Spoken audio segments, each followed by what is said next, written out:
ভাই এই ভিডিওটা দেখেন, এই ভিডিওটা এই ভিডিওটার মাঝে অনেক কিছু আমাদের শেখার আছে।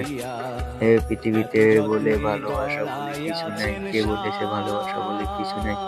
যদি জীবন সঙ্গী সুন্দর হয়, ধৈর্যশীল হয়, তাহলে দেখেন ভালোবাসা মহৎ ও সুন্দর হয়।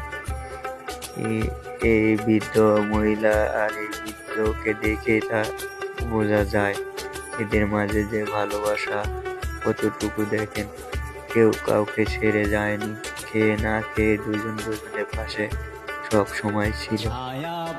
এই থেকে বোঝা যায় যদি ভালোবাসার মানুষ সঠিক হয়, সুন্দর হয়, তাহলে কেউ কাউকে কখনো ছেড়ে যায় না। এটাই শেখার আছে। ভিডিওটা আমাকে অনেক সুন্দর লাগছে, ভালো লাগছে। যেমনি নাচাও তেমনি নাচে